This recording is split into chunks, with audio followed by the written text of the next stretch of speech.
Hi, everybody. Welcome to the Psychology of Games podcast, where we discuss how psychology shapes our behavior, beliefs, and purchasing intentions when we play games. My name is Jamie Madigan, a psychology PhD and a lifelong gamer. I'm your host.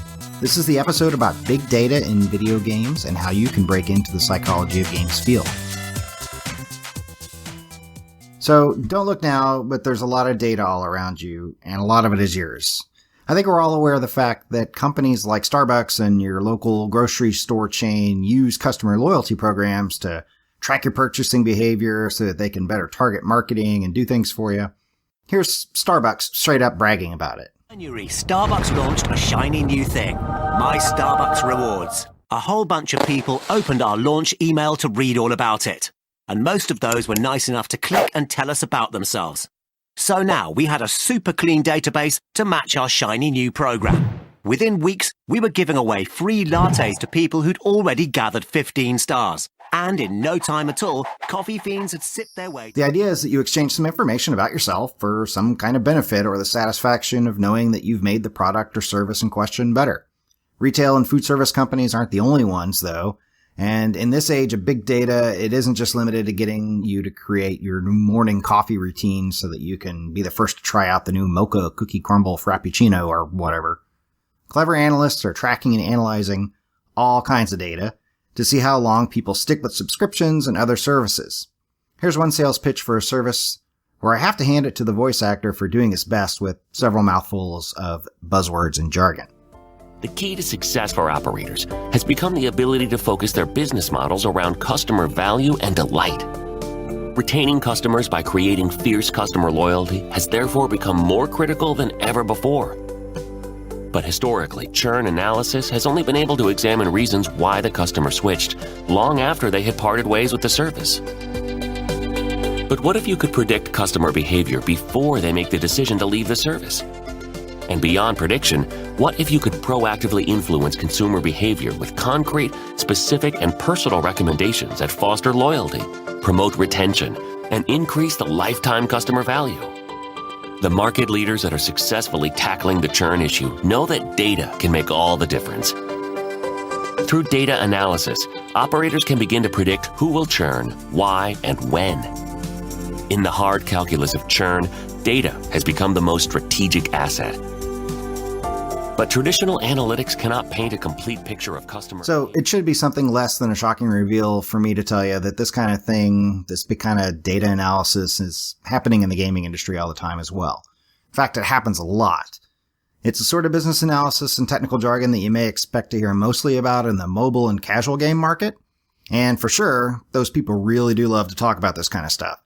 If you take a look at the program for any sort of conference around mobile game development, you'll see that all kinds of words show up in the titles. Things like analytics, churn, funnel analysis, player acquisition, network analysis, monetization, lifetime value. So yeah, if you're playing mobile games or free-to-play games, regardless of the platform, you're bleeding out a lot of data that companies are going to scoop up and make use of. But big data is also important for AAA games and everything in between. Here's a bit of a presentation given by Rajat Taneja from Electronic Arts at the Strata conference in 2013.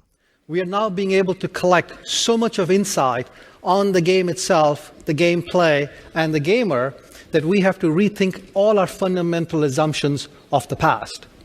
A game like Battlefield, for example, now, on a typical day, generates over 1 terabytes of data from all the telemetry we have about how the game is being played, how the consumers are enjoying it, how they are moving through various levels, what they're doing with the various challenges.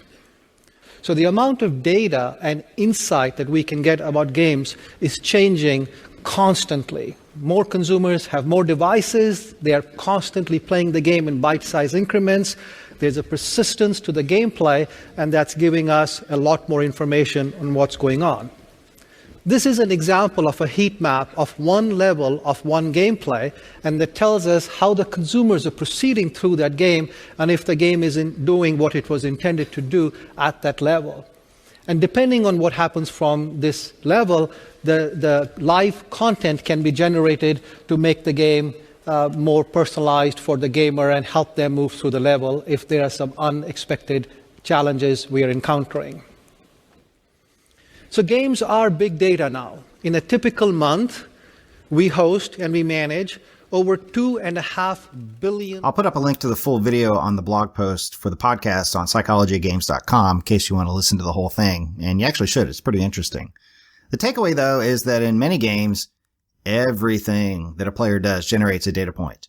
Not just microtransactions, not just sharing on Facebook, not just tweeting, not just quitting a game. Everything. Even how people play the game and move through a level. So it's a lot of data. And managing and making use of these data require special skill sets that social scientists like psychologists usually have. Any good master's or PhD program includes lots of work on data analysis and data management. But are the other talents, interests, and aptitudes of psychologists always being put to good use when dealing with big game data? Is it good enough to use massive amounts of information to brute force your way through to conclusions?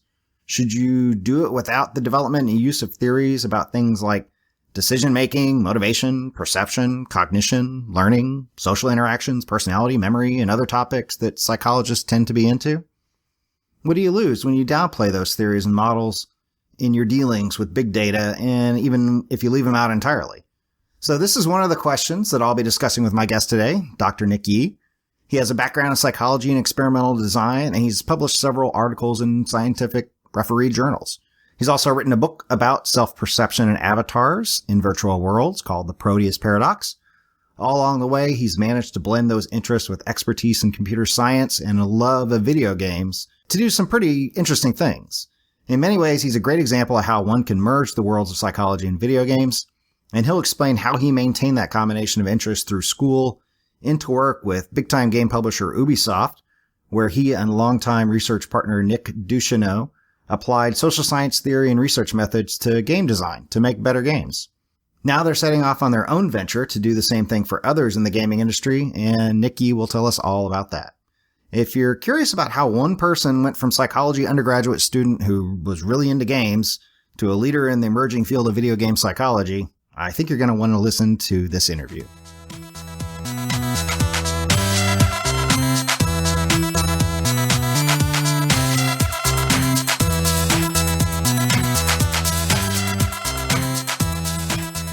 All right, so thanks for joining me again. My guest today on the podcast is Dr. Nick Yee. He's somebody that I've been reading his stuff and talking about it on the blog for quite some time. So if you're familiar with the website, you're also probably familiar with a lot of the stuff that Dr. Yee has done, whom I will call Nick, if he doesn't mind. Please call me Nick, yeah. For the remainder of the podcast. So you, Nick, you're kind of, in a lot of ways, the answer to a question that I get frequently in my inbox to the Psychology Games website. So about once a week or so, or sometimes more, I'll get emails from somebody saying, you know, I am a psychology student, or I'm getting ready to go into graduate school, or I'm in graduate school, and I want to do this psychology of games thing. I want to get into that field. And they usually talk about it like it is like a big established field. And they'd ask like, so how do I do that? Like, where should I go to school? What should I study? You know, what should I read, and so forth.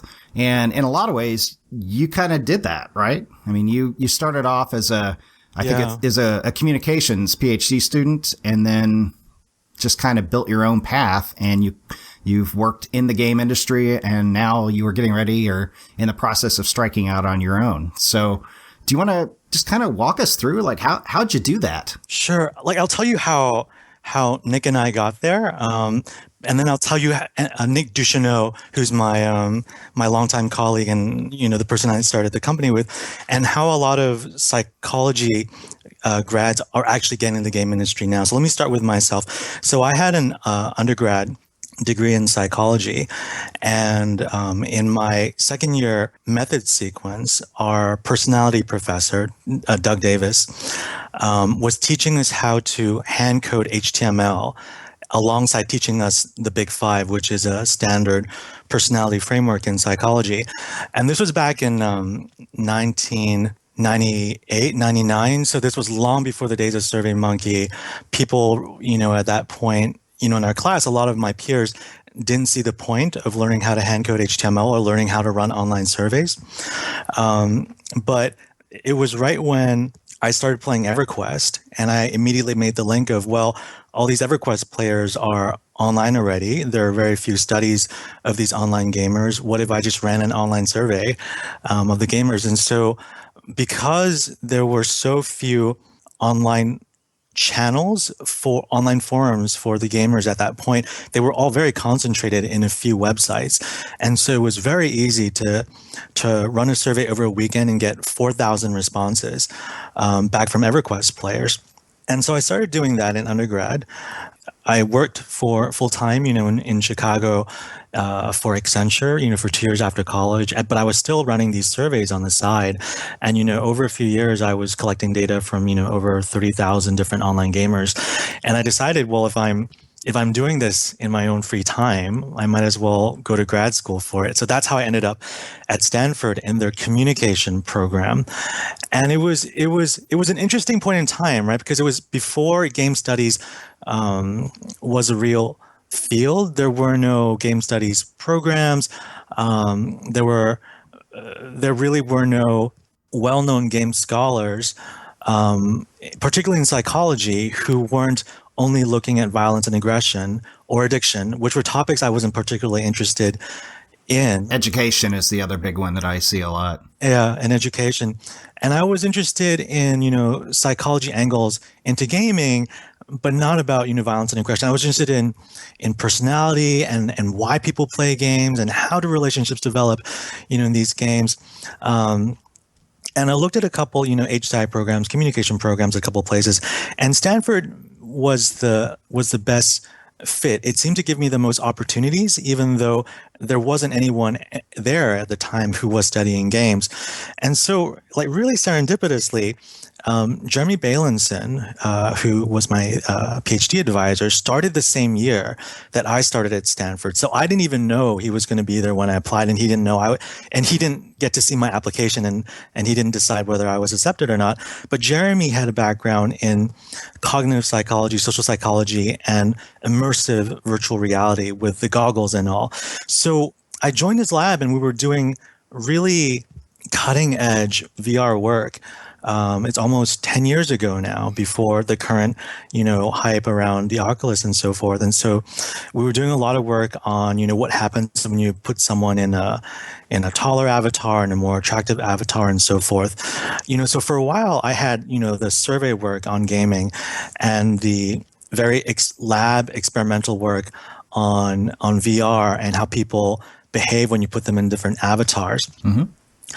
And that's the whole Proteus effect, right? That's the whole Proteus effect, right? So we found, for example, that when you put someone in a taller avatar in a virtual world, they negotiate more aggressively than someone who was put in a slightly shorter avatar. So we found effects like that.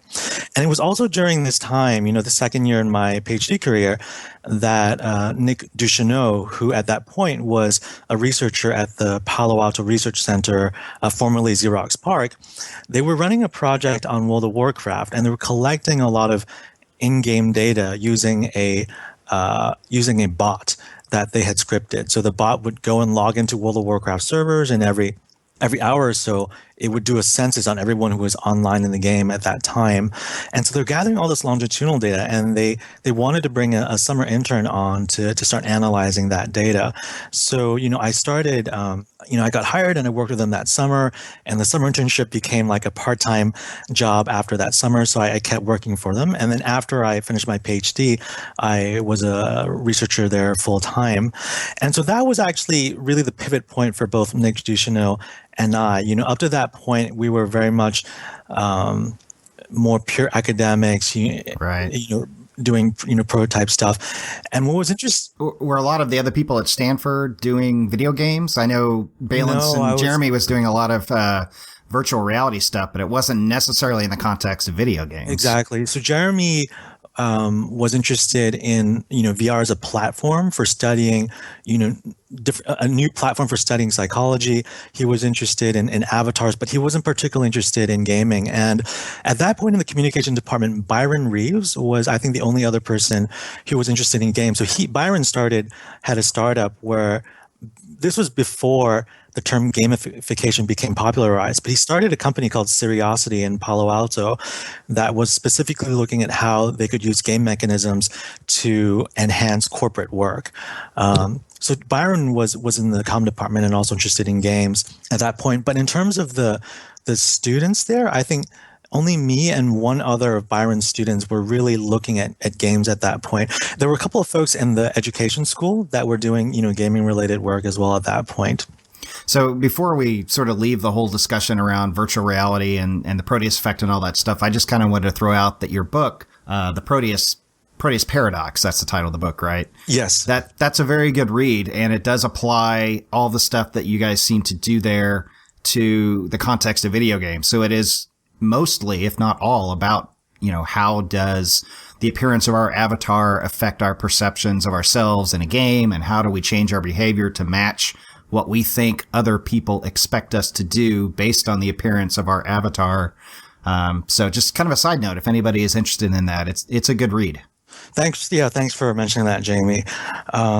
So we were doing all this work, and I think the pivot over to the World of Warcraft data was interesting. So this was a point in the game industry where suddenly there was a huge opportunity to collect large amounts of behavioral data in the game. And the game, for the game to work, across millions of players around the world, the server was collecting a lot of behavioral data and, storing that and piping that out to everyone else. And so when these massively multiplayer online games came along, the game industry started, down the path of big data, and we got caught up in that. So Nick and I, we were interested in games, but all of a sudden studying games meant being deluged by this data and figuring out how do you make sense of all these, raw behavioral variables. So that must have been about the same time that big data was becoming a thing in marketing and advertising, right? Exactly. So Nick and I, we both had a social science background, me in psychology, Nick in sociology, and I, minored in computer science. And Nick was doing a lot of CS stuff in his graduate program.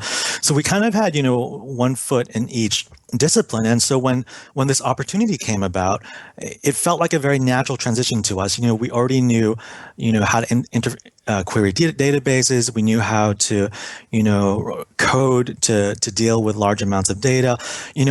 At Stanford, one of the things that was interesting was the platform that we used to set up our experiments in immersive virtual reality required, coding. It ran on, Python. We had to do our own, 3D modeling and then set up the experimental design using, software code.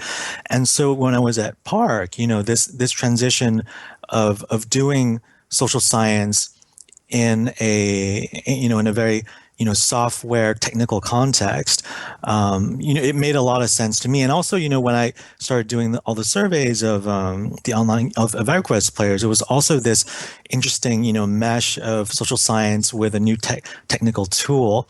So I was, by the time I was at Park, I was very used to this idea of, okay, there's this new problem around, what are the technical tools I can use to really study this program in an interesting way? And so Nick and I, we kind of slowly went down the path of big data and how to make sense, how to do social science in these contexts in this very kind of serendipitous way via gaming. And so we were at Park, and then we had a 3-year government grant where they were interested in, can you infer someone's real world personality and demographics based simply on how they behave in a virtual world? And so for that, we used World of Warcraft. And by this time, Blizzard, the company that makes World of Warcraft, had created a publicly accessible website, essentially, that revealed thousands of behavioral metrics per active game character that were updated on a daily basis. Oh, wow. Free data. Free data. And, it was how many kills they had, how much they healed, down to the level of how many virtual hugs they'd ever given in the game. So like really, really rich behavioral data that up to this point, social scientists had no access to. You couldn't just go to a game company and say, give me your data, because they just say no, because it was such a competitive market. Business secret. It's a secret, right? And I think the thing that was so striking is they're really, at that point, and I think even now, there are no context where, in an online game, everything you do, everything you say, everyone you've interacted with is being tracked. And you get these really rich longitudinal profiles of how people behave in this very specific context. And it's a kind of, richness of data that is really unique and unparalleled, especially from a social science perspective. And so, we were doing, the project with the government for 3 years. We learned a lot about, how do you make sense of thousands of variables, and where do you even start? And how do you look at relationships in a context where just because of the sample size, everything is necessarily statistically significant.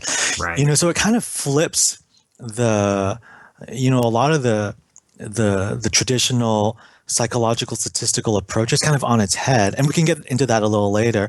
I just want to finish this arc first. So we were doing that at Park. We finished the 3-year project, and again, we were invited serendipitously to give a talk at Ubisoft at their headquarters in Paris. So we were like, a Paris trip, of course, why not? Of course. So we gave a talk on the work we were doing for the government grant and some of the previous work we were doing on gaming motivations and so forth. And, we saw that there was an opportunity then, and, we were really interested in Ubisoft, and they were interested in the kind of work that we were doing. And so, we transitioned over to Ubisoft together, Nick Ducheneau and I, where we worked for 2.5 years. So how exactly did that happen? Did they recruit you guys, or did you know somebody there? Or? They had found our work online. So, Nick and I both have a web presence, and we publish a lot. And so I think they'd seen some of that work.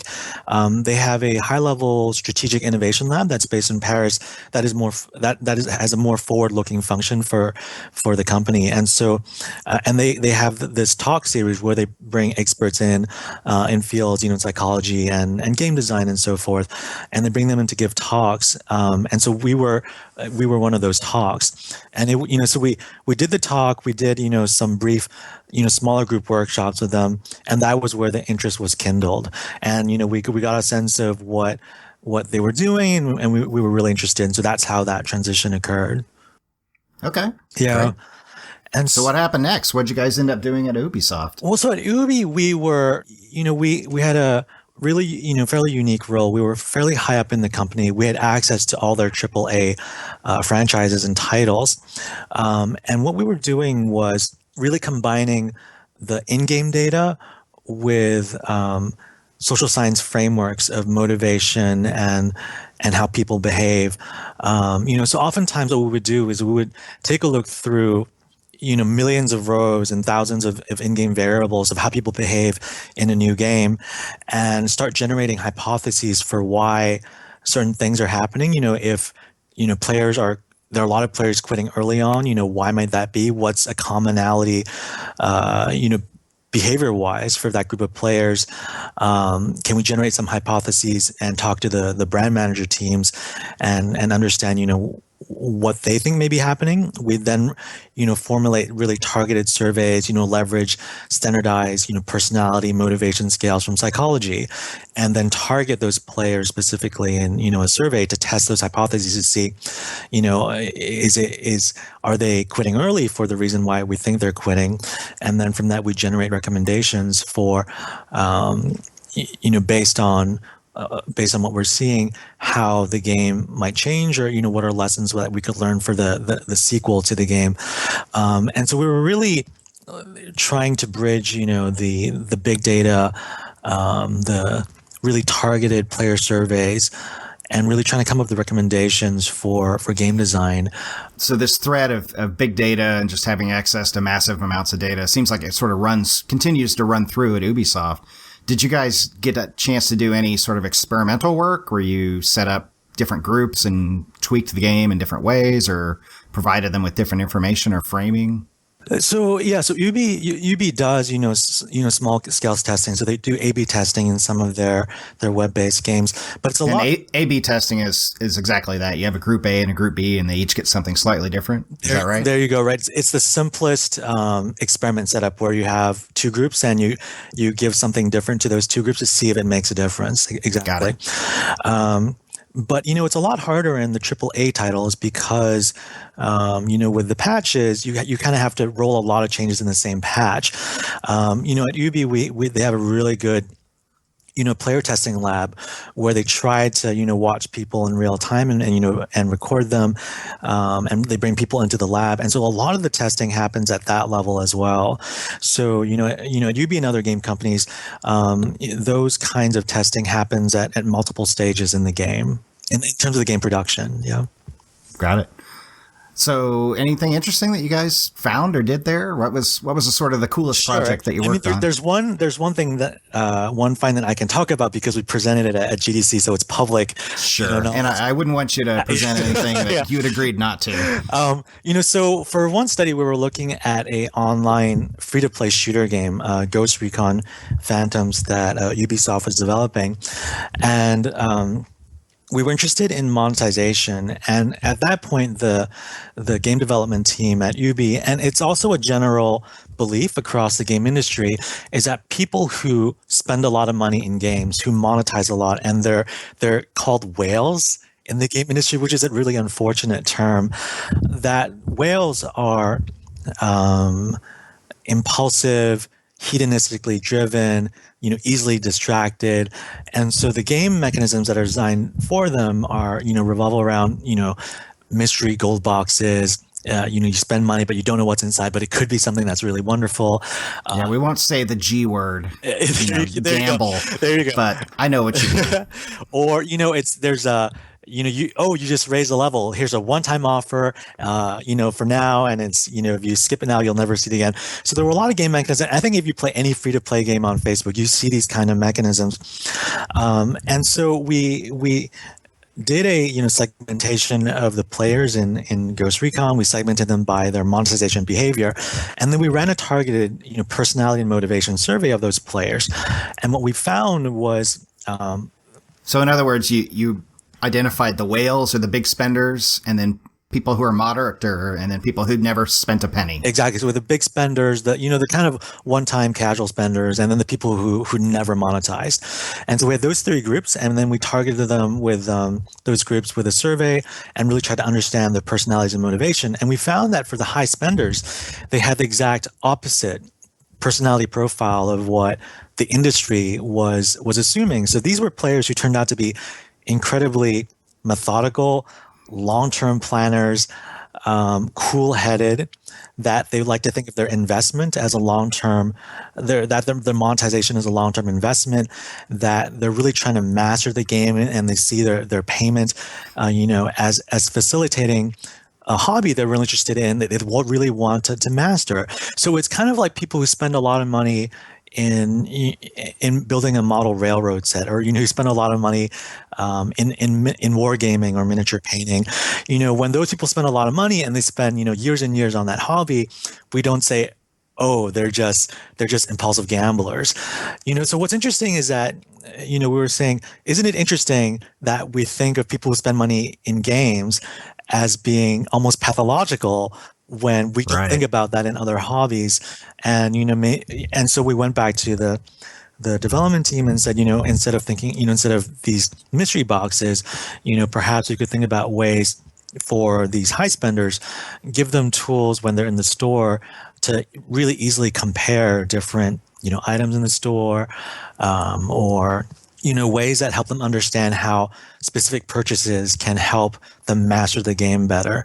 So that's interesting. Yeah. Cause you think about all the monetization techniques that you hear about or see, and most of them seem to rely on the kernel of this idea that we're going to leverage some irrational behavior on the player's part. And we're going to almost, if not trick them, at least shape their decision making and their perception so that we can make things look like a better value than they are, or we can get them, when they're tired and they're much less likely to inhibit their impulses. But what this research you're describing says that, well, you could do that, but the real big spenders, that's not even really in the picture for them. Yeah. So, as a psychologist, I'm really fascinated by just, what drives human behavior. And and oftentimes in game companies, there's so many assumptions around, who players are and why they play. And that's really a rich, vein for us in terms of, testing and challenging those assumptions, and oftentimes finding things that are more interesting, right? That oftentimes, reality is more interesting than fiction, and it helps us build, a theoretical knowledge. Sure, we only looked at one game, but we can start testing it in other games to see whether this finding is generalizable, and start building up, a generalizable base of psychological theory around gaming. So that's one other point I wanted to talk to you about, is that not all, but a lot of what I've read around the big data analysis and sort of these, we can help identify who your big spenders are, and we can do a funnel analysis to show where you're losing players and paying players, and we can tell you how long it's going to take before people pay. And that's all pretty good. But I remember talking to somebody who runs a company that does this sort of thing, and I won't mention his or her name, sure. But they said, I said, well, that's really cool, because they were talking about being able to identify like a certain type profile, a certain type of person who would be more likely to spend money. And I said, why? So why is that? Yeah. Like, why do they spend money, or why does your model work? And then the idea being that if you knew why, then you could alter your game's systems then to appeal to that kind of person, or, add them in as another group of players that are more likely to spend. And their answer was that it doesn't matter. It's theoretical, meaning that there's no theory associated with what we do in this particular instance.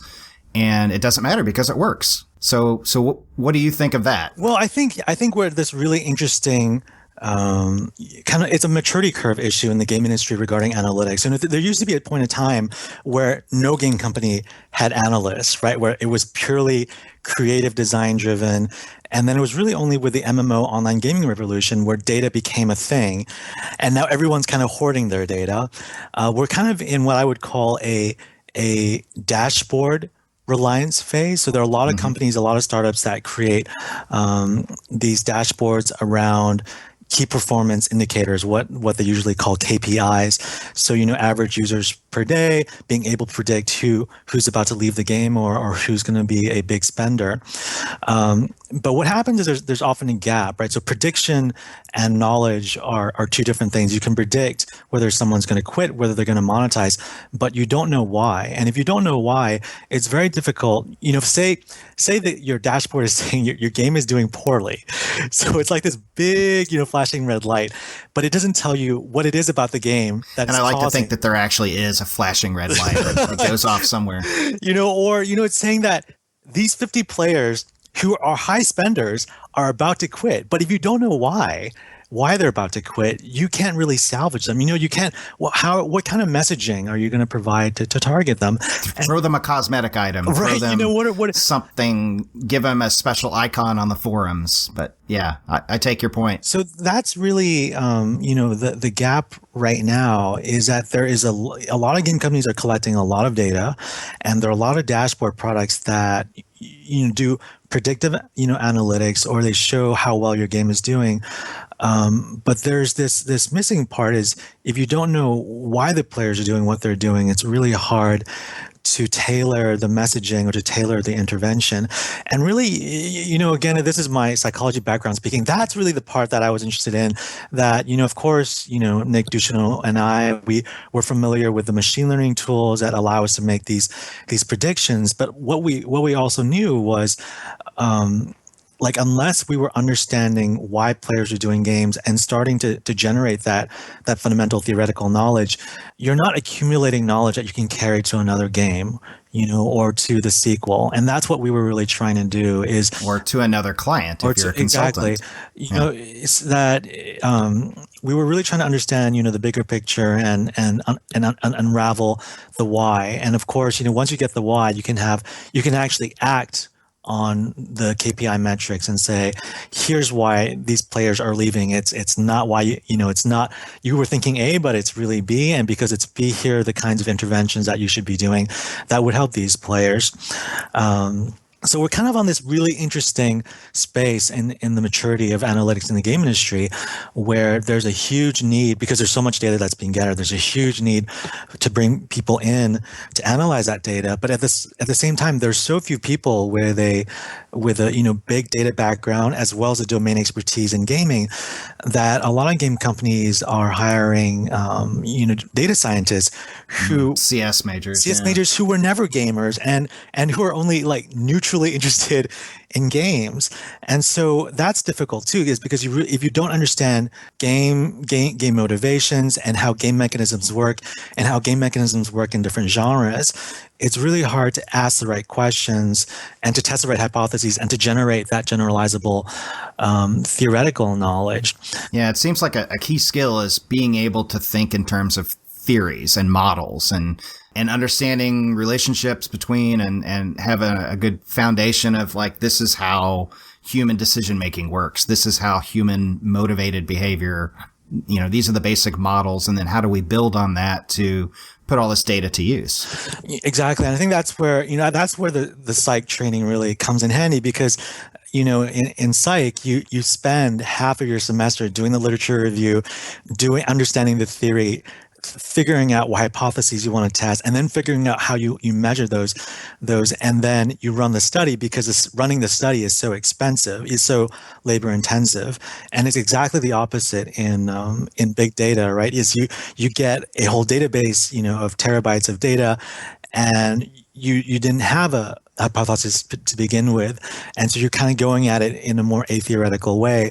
But I think it's really bridging those two perspectives of having the big data, but still having the discipline to say, okay, there are literally an infinite number of relationships I can test, but based on, what we know from, past theory and motivations, here are the things that I probably should be testing first. And so that's why, that intersection of data science, the domain expertise of gaming, and having a background in a theoretical framework in social sciences, that combination is really rare, and it really takes a really unique skill set to make sense of game data in a robust way. Mm-hmm. Yeah, good point. So what about the ethics of all this? How much do people typically know that what they're doing in a game is being tracked and used in the ways that we've described? And how much should they know and agree to? I don't know. There's an interesting question. When Blizzard released the Armory, which is their database of the thousands of behavioral variables, what I was almost most surprised with was that no one said, "Oh my God, I can't believe you're releasing all our data." That didn't happen. And I think that was really, it was, oh my God, look how awesome my shoulder pads are. Yeah. And then all the guilds and all the third party developers were like, oh, we can make these really cool macros now and add-ons for the game. And everyone kind of went along, but there was no sustained like, oh my God, let's shut this down because if it's an invasion of privacy. And I was really, really kind of surprised about that, because it was a really interesting litmus test, right? For that point, in the game industry, this was back in 2006, 2007, where I think the Armory was established, and there really was no big pushback. And of course, as soon as people see that, they realize that all their data was being tracked, and it's being tracked on a daily basis, and it's being shared by anyone in the world who types in their character name. So it's interesting. So I think that sensitized people, that people now generally know that some behavioral data is being tracked. And if you're playing an online game, probably a lot of data is being tracked.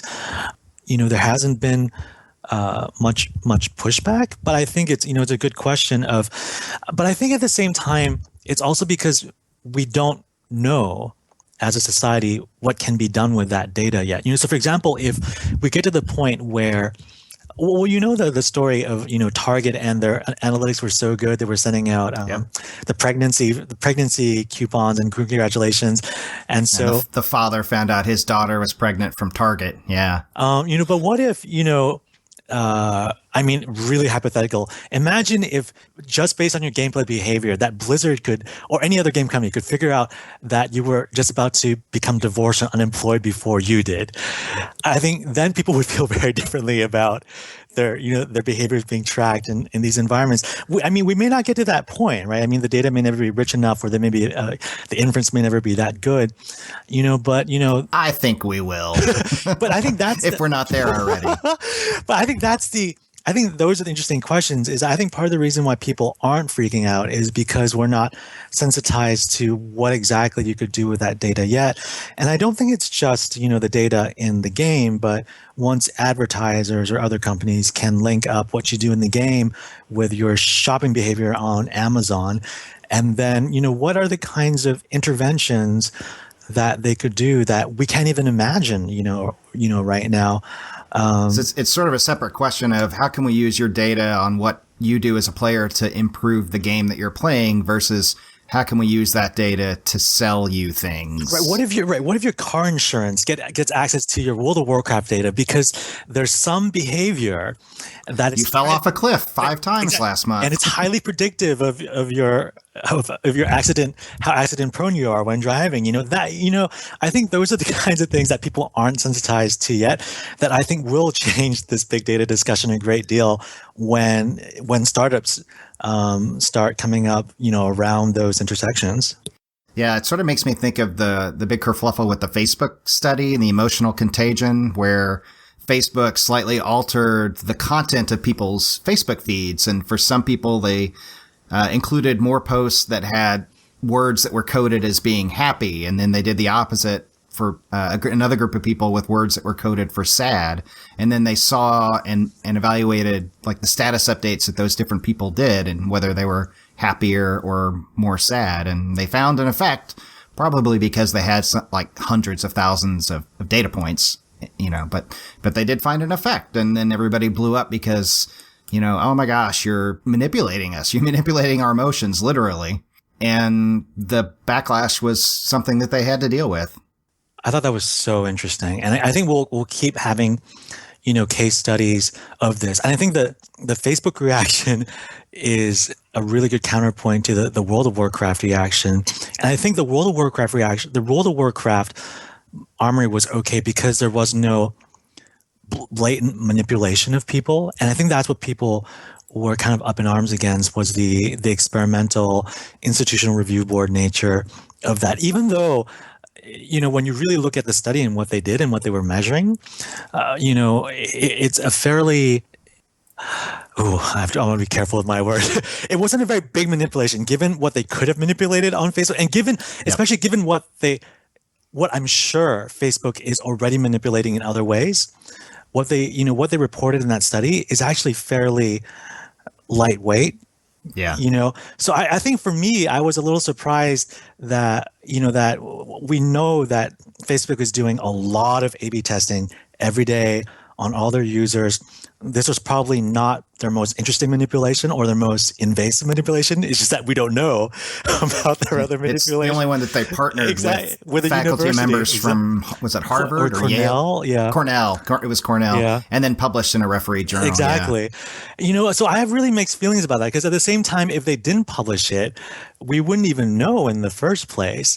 And it seems like if we bar people from doing those kinds of studies, we would also lose the only way we have of knowing how dangerous or risky this is. So it was, I was really torn about, that issue. I mean, clearly sharing is fundamental to science. It's one of the defining features. So, yeah.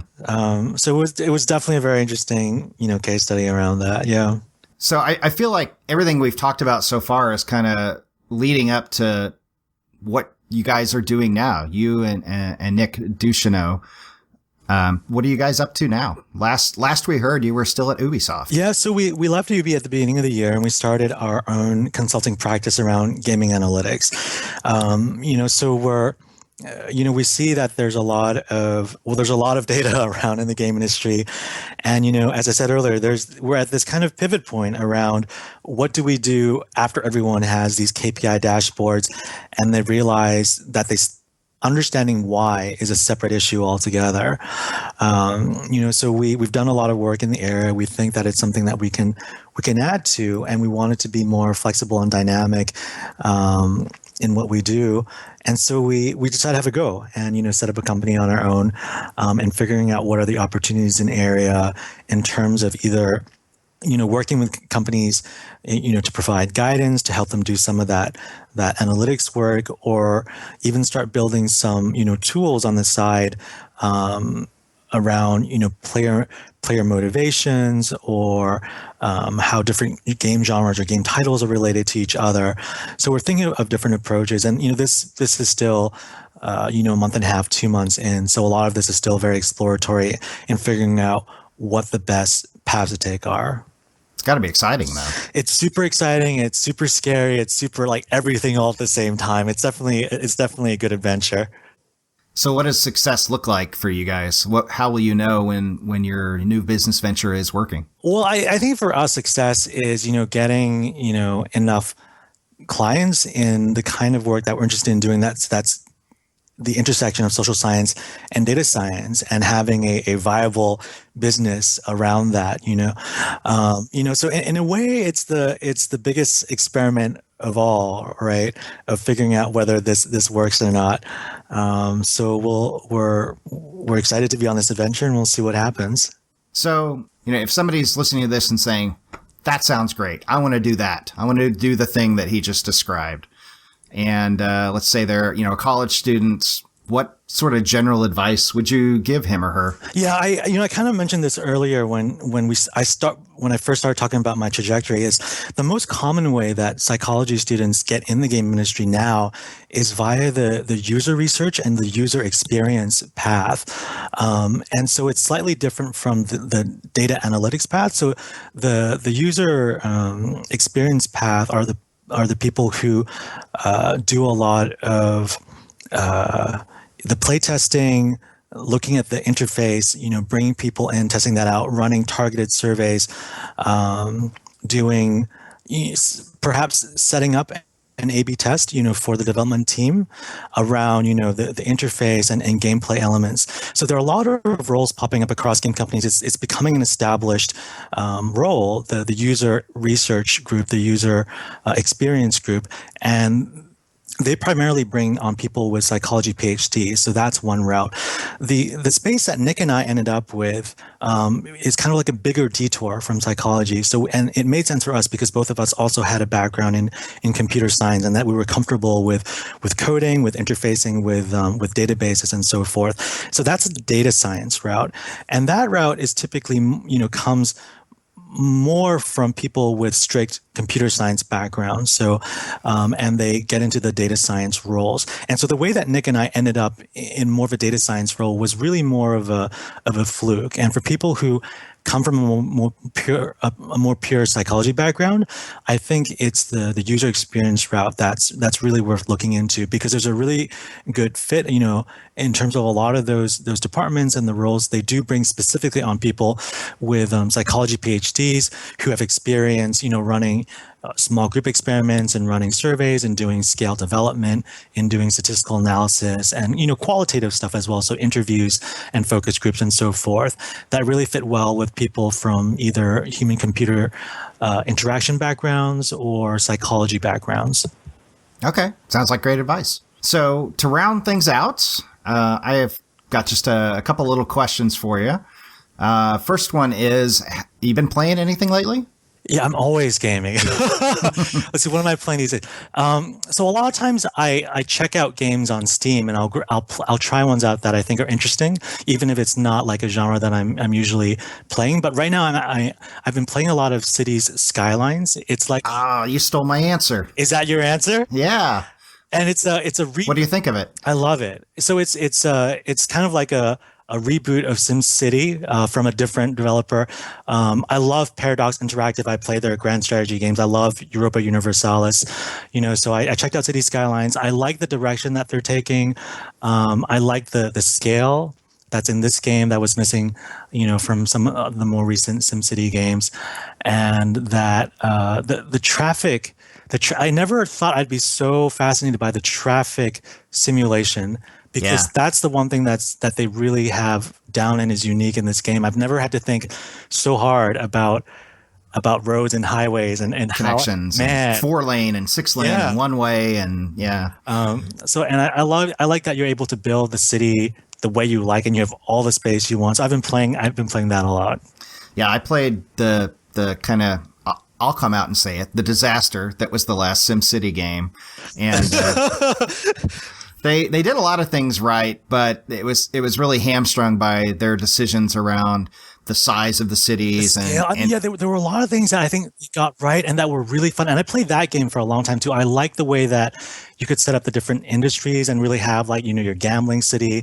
And I like the different wealth classes. Mm-hmm. But the scale, the small footprint of each city, not satisfying. Exactly. It really changed the whole feel of the game. But they got a lot of things right in that game as well. Yeah. Yeah, I love city skylines as well. I've been building up my town here and there, and I think I just passed 8,000 or so citizens, so not real big, but I'm getting there. I'm unlocking all the great stuff. It's satisfying, because once you pass that 5K mark, the dynamics of the game kind of changes as well, because now you've got so many different, small public transportation, and regions and industries and lots of different tools, and it looks great too. So. Yeah, I'm having a lot of fun with that. So if somebody wanted to find out more about you, where would they go on the internet to do so? Good question. So my personal website is nickyee.com, NICKYEE.com. You can find my contact information there. There are links to my book, the papers, the academic papers we have, the work we did at Park, and also links to what we did at Ubisoft as well. And, again, my email is listed on the website, so feel free to contact me if you have any questions about any of the stuff I talked about today. All right. Well, thank you very much. Again, this was super interesting. I feel like we could go on. And I think all the stuff you did on avatars and the Proteus effect is a whole separate potential episode. Yeah. So maybe one day I'll ask you to come back and talk about that. But this is all really cool stuff. And I wish you guys the very best luck in your endeavors. Thanks for inviting me for the podcast. And I'd be happy to come on again in a future date. Yeah. All right. Great, Nick. Thanks. Take care, Jamie. Bye-bye.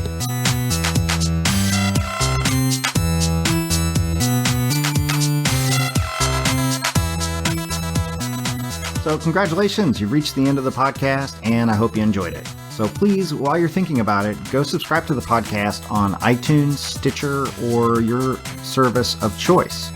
If you need links or the RSS feed, you can go to psychologyofgames.com/podcast. There you'll find all the links and the iTunes link as well. While you're at it, I'd greatly appreciate your giving me a review, a rating, and or a share. That sort of stuff is easy and free for you to do, and it helps me out a lot. Also, email me at podcast@psychologyofgames.com to let me know what you thought of this episode, what your experiences with the big data have been, or what you would like to hear about in future episodes. I'm all ears. Well, eyes in the case of email, but whatever, you get my points. So once again, I was your host, Jamie Madigan, for this episode, and I will be again next episode. I'll talk to you then.